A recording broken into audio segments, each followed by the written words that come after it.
promise when I see it in your eyes. I let it go, but no, it's no disguise.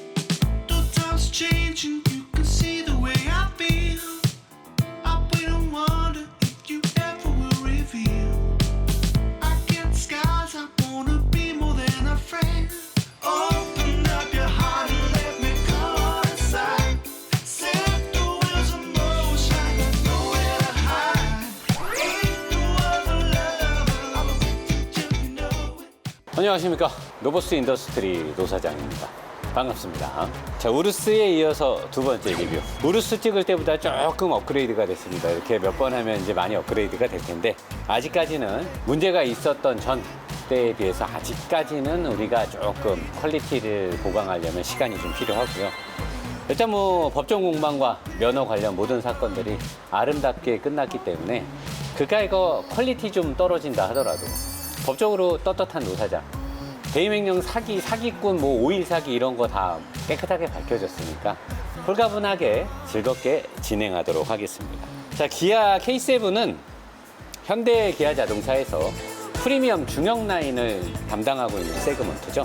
현대 자동차에서는 그랜저, 기아 자동차에서는 K7인데, 과거에는 사실 중형차 그러면 소나타였죠. 그 당시에 뭐 소나타, 프린스, 기아, 콩코드, 그 이후에 나왔던 크레도스 등등이었는데, 갑자기 이제 그랜저가 최상위에 있다가 다이너스티가 나오고, 그때도 이제 그랜저가 있다가 갑자기 이제 에쿠스 같은 게 나오면서 본의 아니게 그랜저가 좀 하향 조절되면서 또 우리나라의 국민 소득, GNI가 또 3만 불이 넘어가고 이러면서 사람들이 이제 중형차의 기준을 그랜저로 삼는 바람에 현대자동차에서는 오히려 소나타보다 그랜저가 많이 팔리고, 또 그랜저, IG 그랜저 처음 나왔을 때 차가 완성도가 높아서 노사장이 좀 칭찬을 많이 했죠, 제가. 그랬더니 판매가 불티나게 잘 돼가지고 아직도 많이 팔려요. 월에 뭐 거의 10만 대 가까이 팔리니까. 기아 자동차에서 K7은 그랜저만큼은 안 팔렸죠.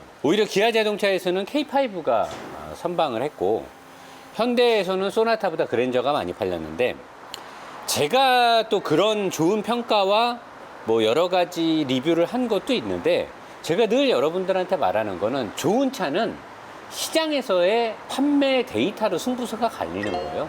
시장에서 많이 팔리는 거는 아무리 제가 뭐 좋다면 나쁘다 이렇게 말해도 다 필요 없다니까요. 시장에서 많이 팔리는 차가 좋은 차예요. 저의 리뷰의 내용도 굉장히 사람들한테 차량 선택에 도움이 되겠지만, 실제로는 오너들의 입김이거든요. 자기의 경험담. 왜 K7이 그만큼 안 팔렸느냐? 다 이유가 있는 거죠. 이유가 있는 거고, 저는 사실 기아라는 브랜드에서 오는 어떤 네임밸류의 모자람이 있고, 초창기에는 또 뭐 디자인 부분도 있었고, K7과 그랜저의 네이밍, 우리나라 사람들 그 40대 이상의 중장년층들의 네이밍에 관련된 선호도도 깊게 관련이 있을 겁니다. 그 다음에는 이제 실질적인 주행 데이터인데, 자, 사실 그랜저랑 K7이랑 거의 같아요. 이걸 가지고 뭐가 어디가 세세하게 위치나 뭘 좀 다를 수는 있어요. 뭐 배터리의 위치라든가 흡기 라인의 위치인데, 일단 뼈대 같고요. 파워트레인 같아요. 이제 현대자동차도 이 2.5 스마트 스트림 엔진 미션, 8단 미션까지 다 같이 적용됩니다. 물론 기아의 선빵으로 해놓고 나쁜 말, 표현, 이런 말 단어는 안 맞지만, 일본이 우리나라한테 했던 나쁜 짓 있죠. 일제시대 때 마루타 같은 그것처럼 먼저 실험을 한 거죠, 여기다가. 물론 근데 그게 먼저 실험한 거냐, 기아 자동차가 그랜저 이후에 나왔을 때 판매량에 문제가 있을까봐 먼저 파느냐, 그건 몰라요. 제가 봤을 때는 현대자동차는 기아 자동차에 먼저 놓고 분명히 데이터를 수집하고 있을 겁니다. 그래서 이 차는 기존 제가 IG 그랜저를 했을 때 같아서 오히려 IG 그랜저보다 알루미늄의 사용 빈도가 좀 더 적어요. 이 차는 현재 제가 눌러본 거에서는 인사이드 패널 요 외에 앞으로 나간 건 없어요. 밑에도 횡하고, 휠하우스에 연결된 부분, 그 다음에 사이드 골격, 스틸이 들어가 있죠. 기아 자동차에서는 울트라강을 많이 넣었다 어쩌다 하는데, 그거는 뭐 제조사가 하는 말이지 실질적으로 뭐 제가 이거를 분해해 갖고 깎아보지는 않았으니까. 근데 현재 본네트까지 전부 다 스틸이라는 거죠. 근데 이 차가 앞에 엔진과 앞에 미션이 있는 상태에서 상당 부분 여기 앞바퀴의 구동축 가운데, 제가 말하는 휠 허브의 중심점이 요 쇼바 마운트하고 거의 비슷하게 떨어지고, 얘는 지금 이렇게 약간 쇼바 마운트가 뒤로 캐스터 각을 줘서 뒤로 갔으니까 여기에 지금 요 라인에 현재 앞바퀴의 중심이 있어요. 그러면 앞바퀴의 중심으로부터 다 앞쪽에 엔진 미션이 다 있고 스틸이 다 있는데 배터리까지. 그러면 제가 봤을 때 얘는 무게 배분이 이 정도면 거의 뭐 70대 30 아니면 75대 25 정도 나오는 게 맞을 거예요. 굉장히 앞쪽에 무게 배분이 많다라는 거죠. 전륜구동 차들이 대부분 그런데 유난히 스틸까지 많이 쓰고, 보통 이제 이런 차 경우에 최대한 엔진을 조금 더 뒤로 가져가면, 왜냐면 공간이 많잖아요. 이쪽 공간으로 충분히 엔진을 더 잡아 넣을 수가 있는데, 그대로 예전 소나타부터 그랜저부터 기존 이 전세대 K7이 쓰던 프레임을 그대로 쓰다 보니까 여기도 스틸, 여기도 스틸, 이 위치를 바꿀 수가 없는 거죠. 앞으로 새로 나온 차들이 이게 뒤로 얼마만큼 갈지 모르겠어요. 근데 이렇게 있으면 주행 데이터를 뽑기가 굉장히 어렵습니다. 그리고 이 스마트 스트림으로 엔진이 바뀌면서 여기 뒤쪽을 보시면, 이 앞에 보면 하나, 둘, 셋, 넷, 1, 2, 3, 4번 실린더 블럭 안에 1번 실린더 블럭, 2번 실린더 블럭, 3번, 4번 블럭 안에 흡기가 이렇게 연결돼 있죠, 하나씩. 자, 엔진 안에서 흡입 압축 폭발, 그 다음에 배기를 하면, 뒤로 우리가 보던 차들은 하나, 둘, 셋, 넷 배기 라인이 있어야 되는데 이 차는 현재 배기 라인이 없습니다. 왜 배기 라인이 없냐? 저기서 하나로 그냥 바로 모아서 바로 촉매를 때려버리면서 열 관리를 하면서 배기가스와 배출가스 관련된 것들을 통합 관리하겠다는 야심찬 목표를 갖고 만들었는데, 이게 사실 바깥으로 나가는 배기 라인을 없애버리면 배출가스를 줄이고 열 관리에 있어서 냉각수의 서머스탯, 엔진 안에 있는 냉각수를 전자 서머스탯으로 관리를 해가지고, 원래는 보통 차들이 85도 정도 되면 자동적으로 우리 바이패스 밸브가 열리듯이 열에 의한 팽창 개수를 갖고 있는 그 쇠판 같은 걸 넣어놔서 물 온도가 85도가 되면 살살살살 열리기 시작해서 95도가 되면 완전 개가방을 하면서 냉각수가 쫙 밖으로 라디에이터로 이렇게 흐르게 돼 있는데, 제네시스 때부터 아마 현대자동차가 전자제어 서머스탯을 썼던 걸로 제가 기억이 나는데, 현재 이 차는 전자제어 서머스탯을 써서 알아서 엔진의 온도가 빨리 올라가게 될 때는 서머스탯을 열질 않는 거죠. 계속 엔진 안에 냉각수를 머금고 블럭 안에 엔진의 온도를 빨리 올리려고 하고, 또 열을 받거나 뭐 할 때 효율이 떨어질 것 같으면 열지 않아도 될 때 전자제어에서 서머스탯을 열어서 전동 팬으로, 엔진에 구동 팬이 달려있지 않는 전동 팬으로 팬이 돌면서 냉각수가 엔진의 온도를 적정하게 해주는 열 관리를 해주면서, 뒤쪽에 있는 배기 라인에서도 배기 파이프들이 없기 때문에 오히려 배기 온도의 상승을 막아주는 그런 장점은 있는데, 저렇게 뒤쪽 라인에 배기 인테이크라고 하죠. 배기 매니폴더, 흡기 인테이크, 배기 매니폴더라고 하는데, 익샤우트 매니폴드라고 합니다, 영어로는. 배기 매니폴드를 없애게 되면 사실은 엔진은 중저속 토크가 없어지게 돼요. 그래서 이 차는 제가 봤을 때 풍부한 토크감을 자랑하기에는, 물론 이제 전자제어를 예민하게 하니까 있을 수도 있겠지만, 전자제어식으로 사실 운전하면서는 토크감이 풍부하다라는 거를 느껴지는 게 조금 아쉬운 부분은 아마도 배기 매니폴드가 없어서일 거고, 그리고 이제 이 엔진이 기존의 현대가 나왔던 2.4의 세타 엔진을 그대로 쓰면서 전장류와 뭐 여러 가지들을 개량해 갖고 만든 거거든요. 뒤에 배기 매니폴드도 없어요. 이게 새로 만든 엔진은 아니에요. 2.4 세타 엔진이 워낙 문제가 많으니까, 걔가 이제 출력은 조금 나왔을지 몰라도 막 실린더 빵꾸 나고 막 블럭 빵꾸 나고 난리도 아니었잖아요. 미국과 중국에서는 아직도 소송이 진행 중인 걸로 저는 아는데, 이 엔진은 2.4의 세타 엔진의 그런 문제점들을 개선한 엔진으로, 이쪽에 보면 요게 공기가 들어가서 필터를 거쳐서 전제된 공기가 요렇게 와서 여기에 전자식 드로트를 통해서 요 어디서 포트 분사, 아마 이쪽 어디에서 할 거예요. 이쪽 어디에서 분사를 해서 흡입된 공기와 연료가 혼합돼서 샥 들어가서 뻥뻥뻥 퍼져요. 그거를 MPI 엔진이라, 멀티 포인트 인젝션 시스템 해가지고 MPI 엔진이라고 하는데, 이 엔진의 특징이 부들부들하고 관리도 쉽고 다 좋아요. 열도 좀 덜 나고 카본 슬러지도 들키고 오히려 흡기 라인 쪽에 생기는 카본 슬러지들을 연료가 약간 휘발성이 있기 때문에 연료 라인이 가면서 요 안에 있는 찌꺼기들을 연료가 이렇게 우리 뭐 PB온 같은 거 뿌리듯이 걔가 청소도 해줘요. 그래서 MPI 멀티포트 엔진들은 항상 흡기 쪽이 깨끗합니다. 근데 이제 직분사를 때리면서 이쪽에 이제 슬러지가 끼게 돼요. 그래서 얘가 MPI를 통해서 이렇게 가는데 그런 장점이 있는데 대신에 얘가 고성능을 내기가 어려워요. 막 RPM이 올라가게 되면 정확하게 실린더에서 빵빵빵빵 터져야 되는데 이게 회전수가 빨라지게 되면 가스에 그다음 공기에 산소가 막 섞여서 들어가면서 미스파이어링이 나기도 하고요. 역할을 할 수도 있고 장점도 존재하는데 단점도 있어요. 그거를 잡기 위해서 벤츠나 아우디나 뭐 많은 슈퍼카들도 쓰는 포트 분사와 다이렉트 분사, 직분사와 간접 분사를 같이 병행해서 쓰는 엔진들을 이미 수입사들은 한 8년, 7년 전부터 썼고요. 이제 현대자동차, 기아자동차가 요번에 이걸 새로 도입을 했는데 나는 뭐 얘네 광고하는 거 보고 지들이 개발한 줄? 이미 7, 8년 전부터 다른 회사들이 다 쓴 걸 인제 갖다 써놓고선 아주 그냥 뭐 선전도 이런 선전을 못 봤어요. 내가 아주 누가 보면 지들이 개발한 줄 알고 써 아주.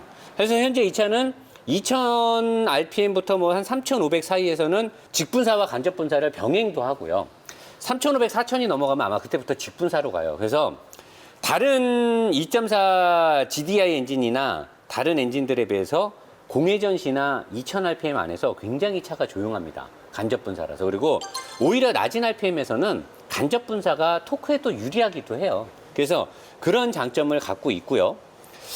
대신에 이 차는 현대자동차가 요번에 뭐 소나타 신형 DM8에다 넣었다는 뭐 CVVL 그래갖고 뭐 캠샤프트, 베리에이블, 밸브, 듀레이션 시스템 해가지고 밸브 타이밍, 밸브가 열리고 닫히는 그 깊이의 양을 낮은 RPM에서는 조금만 움직이게 해서 엔진의 부조가 없게 부드럽게 해주고 고 RPM에 갔을 때는 많은 연료와 산소가 들어가게끔 밸브를 깊숙이 열어주는, 그래서 충분히 출력이 나오면서 들어가는 연료만큼 산소도 많이 땡겨가지고 충분히 엔진이 힘을 내게 해주는 그건데, 옛날 처음 만든 회사는 혼다입니다. VTEC 엔진. 그 다음에 BMW의 밸브트로닉이라는 기술인데 그거는 현재 이 엔진에 들어갔어요. 근데 CVVL이라고, 아니 CVVD 듀레이션이니까 그 현대에서 최근에 자랑하는 밸브가 열려있는 시간까지 지연해주는 진공각 시스템은 이 차에는 들어가지 않았어요. 그래서 밸브를 깊게 열고 조금 열는 밸브 타이밍 기술까지만 들어가고 열 관리를 해주고 간접 분사와 직분사를 해주는 거 외에는 세타 엔진과 똑같다. 전체적인 2400cc의 최적에서 4개의 실린더에서 25cc? 25, 25는 100cc죠. 그래서 사실 이 2.4 엔진에서 25cc 늘렸다고 엔진 힘이 크게 상승하진 않아요. 얘는 2.4 GDI 엔진에 대비해서 출력이 크게 올랐다고는 기대하기는 어렵습니다. 그래서 재원상에도 10마력이 안 되는 소폭 마력 상승만 있을 뿐 다른 건 없고요. 그게 이제 이 차의 단데 K7만을 위한 뭔가는 사실 보이진 않습니다. 내가 그랜저를 봤을 때랑 다 똑같고 어차피 이 엔진이 그대로 신형 IG 그랜저에 들어갈 거니까 그것도 없고, 이 지금 요 뭐 엔진을 잡아주는 마운트도 딱히 뭐 큰 기술로 보이진 않고요. 이 열 관리를 하기 때문에 쿨란트, 냉각수를 머금고 있는 요게 좀 바뀐 것 같고, 현대 기아 자동차는 앞으로 이 전륜구동 세단이 제네시스 계열 빼고는 다 이걸로 나오니까 내가 현대 기술진, 기아 자동차 기술진한테 얘기하고 싶은 부탁이 요 워셔액통을 요 뒤로 넣으세요. 요 뒤에 공간 많잖아요. 요 뒤에 놓고 여기 어디다가 요 뚜껑을 달면 요 무게도 앞차축의 앞에 있기 때문에 얼마 안 되는 4, 5리터라도 꽤 무게 배분에 영향을 주고요. 이제는 48V나 이런 거 가는 시대고 돈이 좀 들더라도 배터리는 무조건 뒤로 빼세요.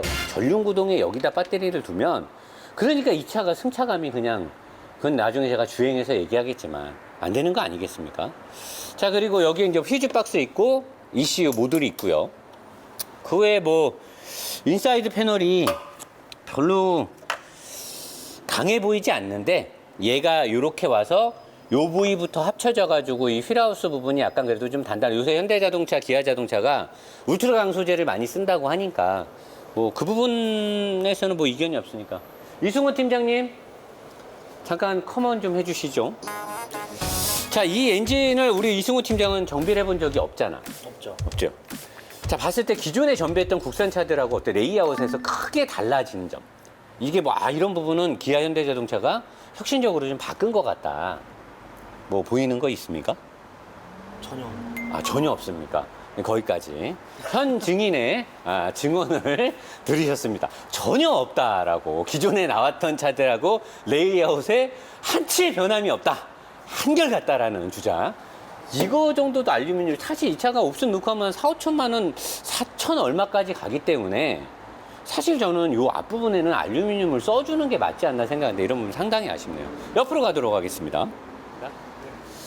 자, 이제 옆으로 왔는데 페이스리프트기 때문에 사실 저는 K7이 페이스리프트를 통해서 엔진과 미션, 이제 파워트레인이 주도적으로 바뀌고 실내외 디자인을 중점적으로 바꿨다라고 생각을 하기 때문에 구조적인 것들에서는 큰 기대를 안 하고 있습니다. 근데 그래도 지적은 해야 되는데 사실 브레이크나 뭐 캘리퍼나 이런 거는 사실 이 차가 출력이 그렇게 높지도 않고요.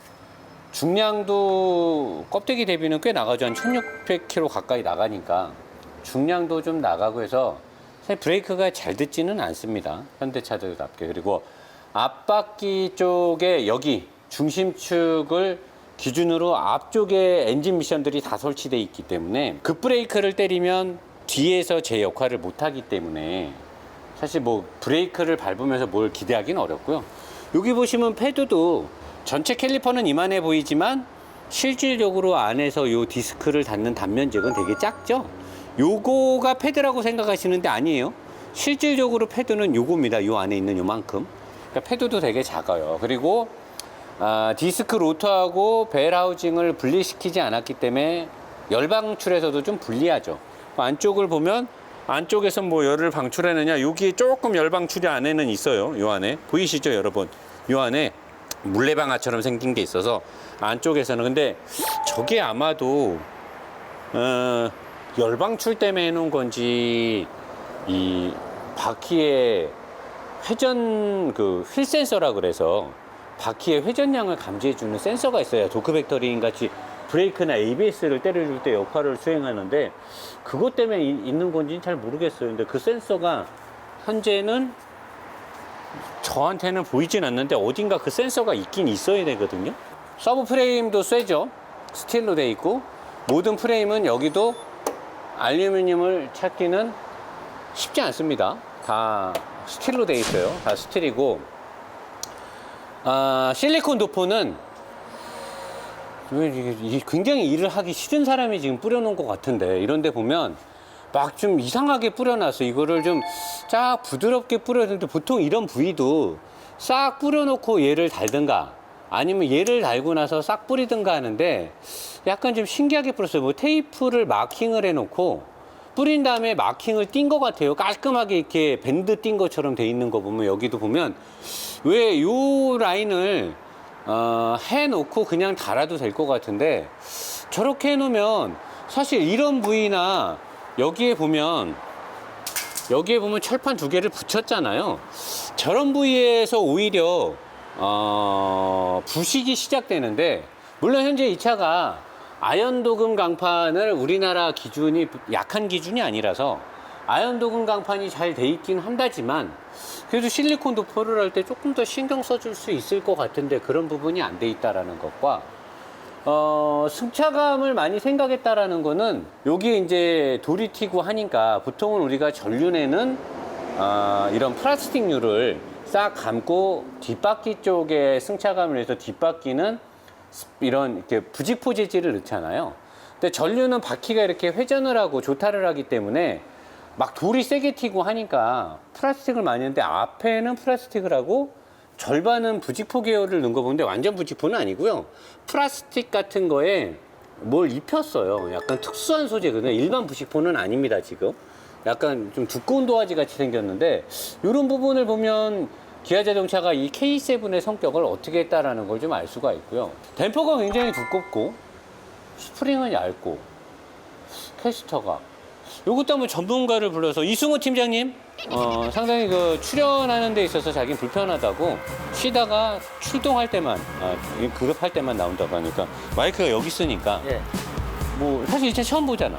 처음 보죠. 처음 보는데 요렇게 봤을 때 뭐 본인이 느끼는 이런 차가 지금 사실 우리가 보고 판단할 수는 없지. 그죠. 그때 느낌은 있잖아. 정비를 또 하루 이틀 한 건 아니니까. 그렇죠. 시승도 하고. 예. 자, 느낌을 봤을 때 어때? 이런 보통 어떤 차들이 이렇게 세팅을 할 것 같아? 딱 느낌만 틀려도 돼. 그냥 뭐 승차감 위주로 승차감 위주. 네, 뭘 보고? 쇼버 스프링 같은 경우하고 스프링이 왜?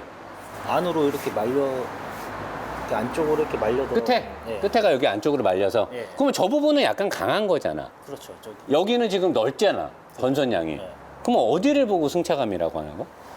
여기 위쪽 여기 넓이하고요. 넓이? 여기가 이제 승차감 위주인 거야? 예. 그럼 저 위로 가는 거야? 위로 가는 거 이제 잡아줘야 되니까. 잡아줘야 되니까. 너무 승차감만 있으면 안 되니까. 그렇죠. 그러면 이제 스프링을 봤을 때는 이 차가 약간 승차감용으로 세팅이 돼 있을 네. 것이다. 그럼 댐퍼는?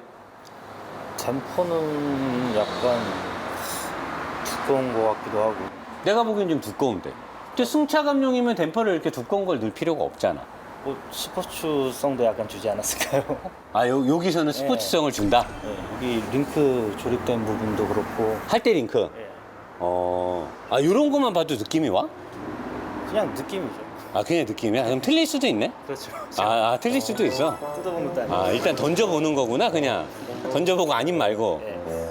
그렇게 하면 과잉 정비하는 거 아니야? 일단 수리 한번 해보고 아님 말고? 과잉적인 안. 과잉 정비는 안 해? 말하는 거 보니까 과잉 정비 할 것 같은데 일단 이거 한번 갈아보시죠 이러는 거 아니야? 아니야? 근데 봤을 땐 그렇게 보여? 브레이크는 어때? 고성능 차들의 브레이크처럼 생겼어? 똑같은 것 같은데. 그냥 예전이랑 똑같아? 일반 저기. 또 변한 게 없구나. 고맙습니다. 여기까지. 자, 우리 정비 경력 15년의 경력을 갖고 있는 우리 이승우 팀장이 간단하게 이승우 팀장의 말을 요약을 하자면 스프링은 현재 승차감을 위한 세팅으로 구조물이 그렇게 생겼어요. 우리가 보면 물론 스프링 레이트, 탄성 계수 같은 걸 다 재보고 무게 배분해서 이런 걸 재보지 않고 말하는 건 정확치 않아요. 근데 저는 이승우 팀장이 저렇게 말했을 때 아닌 걸 아니다라고 말하려고 했는데 가만히 있었던 이유는 저는 지금 이걸 며칠째 타고 있잖아요. 제가 타면서 느껴지는 게 있기 때문에 현재 이 차는 스프링이 승차감 위주로 세팅이 돼 있습니다. 그리고 댐퍼는 조타에 관련돼서 스포츠성을 잡기 위해서 그리고 앞부분에 무게 편중이 심하기 때문에 스테빌라이저도 약간 강하게 잡아놨고요. 스테빌라이저와 할대 링크의 위치, 대각선으로 해서 얘가 위로 올라가면서 대각선으로 저걸 밀고 들어가는 식이니까 이 캐스터를 주는 할대 링크 각도를 만들어 놨다라는 건 조타에 있어서 스포츠한 느낌을 주겠다라는 거예요, 이 차는. 이걸 돌리고 해보면 그 느낌이 와요. 약간 탱탱하게, 그러니까 이게 뭐냐면 자연스럽게 이 맥퍼슨 스트럿이 생긴 이 형상으로 순수한 혈통으로 스포츠성이 나와야 되는데 가장 스탠다드인 전륜구동에 그리고 모든 차들과 호환되는 구조물로 만들어 놓고 느낌을 주기 위해서 댐퍼하고 스테빌라이저로부터 위로 댐퍼로 묶이는 할대 링크를 스포츠성을 주게끔 세팅을 해놓은 거예요. 이렇게 해놓으면 잠깐 운전할 때는 차가 뭔가 하는데 좀 운전해보면 이게 이렇게 되는 상황이 되는 거죠. 그러니까 굉장히 값싼 세팅이라고 볼 수 있는 거죠. 어떠한 소비자층과 어떤 운전자층을 만족시키기 위해서 이렇게 했는지 모르겠는데 이렇게 해놓으면 부들부들한 승차감 외에는 별다른 득을 보진 못합니다. 현재 K7의 위치인 것 같고요. 서스펜션의 알루미늄 재질이라든가 너클함의 알루미늄 재질에 관련된 내용은 밑에 내려가서 자세히 설명하도록 하겠습니다. 뒷바퀴로 가겠습니다. 자, 이제 뒷바퀴로 왔습니다. 사실 뭐 저는 보면서 그랜저랑 좀 다른 거는 댐퍼의 위치나 뭐 그런 거 외에는 사실 뭐 크게 달라 보이진 않는데, 근데 조립 공정에서요, 희한하게 현대차랑 기아차를 보면 조금 티가 나요. 근데 저는 제가 봤을 때 이런 볼팅 같은 거, 이렇게 액세서리 같은 거 다는 거 보면 이런 거는 현대차가 좀 더 잘하지 않나 싶고, 이런 도포는 기아자동차가 좀 더 잘하는 것 같아요. 좀 더 많이 뿌리는 것 같은데, 뒷바퀴도 보면 희한하게 이런 부위가 사실 더 많이 부식이 될 수 있는 곳이거든요. 왜냐면 이런 접합 부위, 스프링이 또 움직이고, 이쪽에서도 이런 부위, 이 철판과 철판이 접어서 안으로 넣어서 말았잖아요. 이런 부위에 원래 이런 도포를 많이 뿌려야 되는데, 희한하게 안 뿌려도 될 법한 곳에는 도포를 많이 뿌려놓고, 내가 볼 때 직자로 도포를 뿌려야 되는 데는, 그러니까 이게 조립이 어느 정도 되면 도포하기 싫어서 안 하나 봐요. 조립하기 전에 편할 때만 도포를 하는 것 같아서 저건 너무 보여지기식 도포가 아닌가 이런 생각이 들고, 자 이제 뒷바퀴에서 사실 요 뒷바퀴에서 요 브레이크의 위치가 현가 질량하고 관련이 돼 있거든요. 그래서 얘는 사실 요 위치에 달리는 게 제일 좋아요. 요 위치에 달려야 무거운 게 바퀴의 안쪽으로, 앞바퀴도 사실은 캘리퍼가 안쪽으로 오는 게 사실 좋기는 하거든요. 근데 뭐 그게 성능에 큰 영향을 주진 않고요. 전체적인 밸런스 때문에 저는 얘기를 하는 건데, 얘가 이쪽에 오는 게, 모든 슈퍼카들 보면 여기 있고 앞바퀴도 뒤쪽에 있어요.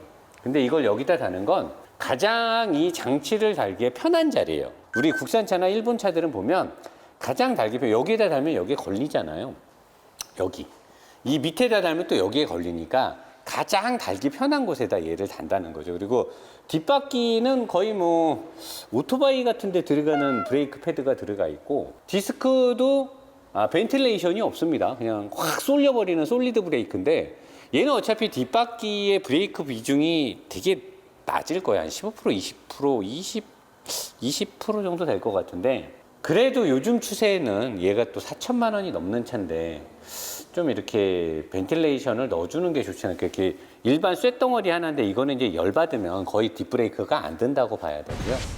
뒤에 이제 트레일링 암은 뭐 현대 기아 자동차 늘 쓰는 것처럼 튼튼하게 돼 있는데, 여기 이렇게 세 개, 요거는 그랜저랑 현재 똑같이 생긴 것 같아요. 위치나 다른 암들의 위치도 사실 요거를 다르게 바꾸기에는 굉장히 어렵죠. 그리고 이 차가 이전 K7이나 그랜저에 비해서 여기 축부터 앞바퀴의 축까지가 약 1cm가 늘어났는데, 이 1cm를 이쪽에서 늘렸느냐 차대에서 늘렸느냐인데, 제가 봤을 때는 이 구조는 크게 바뀐 것 같지는 않고요. 차체가 1cm 정도 한 좀 더 늘어났을 것 같기도 하고, 실내가 그랜저보다는 많이 넓거든요. 보면 뒷자리를 보면. 그래서 아마도 차대가 좀 늘어났을 것 같다라는 생각이 저는 들고요. 확실히 아까 우리 이승우 팀장 자꾸 불러서 미안한데, 너 어차피 이 게러지 네가 관리하는 거잖아. 그럼 너가 사실 적극적으로 해야 되는 거 아니야? 사람들한테 정비 좀 홍보도 하고 그래야 되는 거 아니야? 근데 왜 너가 안 하고 나보고 하라고 그래 자꾸만. 생각해보니까 기분 존나 나쁘네. 아니 게러지 매출은 네가 책임지기로 했고 왜 자꾸 나만 보고 홍보를 하라는 거야? 네가 해야지. 제가 못하니까요. 아 그래? 너 아까 앞에 보고 저기가 승차감 위주라고 했잖아, 그지? 우리 이승우 팀장님 경력이 15년이 넘는데 맞아? 15년 정도. 15년 정도. 내가 대립 맞췄네. 우리 이승우 팀장님이요. 굉장히 꼼꼼합니다. 굉장히 꼼꼼하고 손이 엄청 빨라요. 그때 우리 오일 테스트 할 때, 그때 혼자서 차 오일 한 7대 갈았나? 8대 갈았나? 기억이 안 나지. 그때 아침부터 뭐 거의 뭐 장난 없이 했는데, 원래 혼자서 반나절 동안 8대 가까이 오일 갈기가 쉽지가 않거든요. 여러분 생각에 오일 가는 거 간단할 것 같아요. 그러진 않거든요. 무슨 말을 하는 잠깐만. 아까 앞에서 승차감 전용. 네. 그럼 뒤에를 보면 또 어떤 느낌이 드나, 우리 이승우 팀장? 쇼바가 좀 휘어 있는 것 같고, 휘어서 휘었다라는 건 이렇게 됐을 때고, 일자가 아니고 각도가 틀어진 거게. 휘면은 쇼바가 이렇게 돼야 되는 거잖아. 이렇게 되면 쇼바가 움직일 수 있어? 각도가 지금 틀어졌네. 왜 저렇게 하는 거야? 또 저것도 승차감 때문이야. 이것도 승차감. 이렇게 해놓으면 오히려 승차감이 더 좋아지나? 아래쪽에 지금 댐퍼도 있는 걸로 봐서는. 요거. 그러네. 이 댐퍼를 양쪽에 묶어놨네. 그것도 이 쇼바를 잡아주는 볼팅되는 곳에 피봇 거기다가 이걸 넣어놨네. 그러면 이게 지금 여기서 생기는 진동을 상쇄시켜 주겠다는 거네. 그렇죠. 그리고 그 외에는 승차감으로밖에 안 보여요. 뒤에는 그냥 보면 승차감으로밖에 안 보인다. 뭘 보고 그렇게 얘기하는 거야? 쇼바가 그냥 보통 일반 차들은 일자로 돼 있는데 얘는 좀 약간 대각선. 많이 누웠어 지금. 네, 많이 돼 있어. 그 눌렸을 때 각도가 좀 길게. 네, 길게 되게 길어요 슈바가. 아, 댐퍼가 지금 되게 길어. 많이 기네. 밑에서부터 쭉 뽑았네. 엄청 기네. 생각보다 많이 길어요. 그러네. 이렇게 얇고 긴 거 별로 싫어하는데 사람들. 그지? 여자들은 특히 싫어하잖아 이런 거. 굉장히 얇고 긴데. 아, 그래서 승차감 위주로 한 것 같다. 댐퍼까지 있는 걸로 봐서. 보통 그런 기준은 뭘 정의를 내려서 얘기하는 거야? 기준이요? 이렇게 지금 말하는 거는 뭐가 있으니까 그렇게 얘기하는 거잖아. 비밀이에요. 아, 그럼 비밀이야 또. 아, 되게 시크하다. 진짜.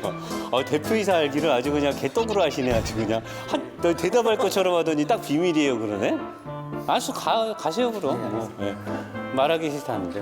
우리 또 이승우 팀장님이, 시크한 사람이라서. 네, 맞아요. 우리 이승우 팀장이 얘기했듯이 댐퍼를 굉장히 길게 빼고 누였는데 보통은 댐퍼를 좀 더 수직에 두고요. 여기에 꽂히는 거를 보통은 이렇게 안 꽂고 이제 세로로 많이 꼽죠. 이렇게 저쪽 앞쪽으로. 그래서 이게 움직일 때 댐퍼가 이렇게 얘가 트레일링 암을 묶었기 때문에 수직으로 움직이는 게 아니라 이렇게 뒷바퀴가 이렇게 대각선으로 움직이거든요. 이렇게 지금 여기가 묶여 있잖아요. 얘가 여기에 묶여 있기 때문에 이렇게 움직이거든요. 그러면 지금 댐퍼를 보통 더 세워놓으면 댐퍼를 잡아줄 때 볼팅을 여기서 해야 된다는 거죠. 이렇게. 그래야 댐퍼가 차 바퀴가 위아래로 올라갔다 내려갔다 할 때 댐퍼가 약간 움직여야 되거든요. 그래서 이렇게 볼팅을 해가지고 댐퍼를 움직일 수 있겠는데 얘는 그렇지 않아요.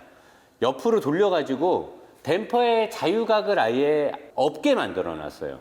자유각을 아예 없게 만든 다음에 대각선으로 누여서 얘가 움직이는 만큼은 딱. 근데 이게 많이 이렇게 움직이게 될 때 얘가 만약에 자유각을 못 주고 이렇게 딱 고정이 돼 있잖아요. 근데 이게 움직임의 범위가 지금 대각선에서 이렇게 움직이고 저렇게 긴데 이게 지금 딱 보면 딱딱하게 세팅하기 위한 것처럼은 보이지가 않아요. 이런데 이렇게 해놓은 거 보면 굉장히 부들부들한 승차감을 위해서 잡아놓은 것처럼 보이고, 요런 데 보면 서브 프레임을 안에 들어있는 거 보면 이렇게 붕 떠 있잖아요, 많이.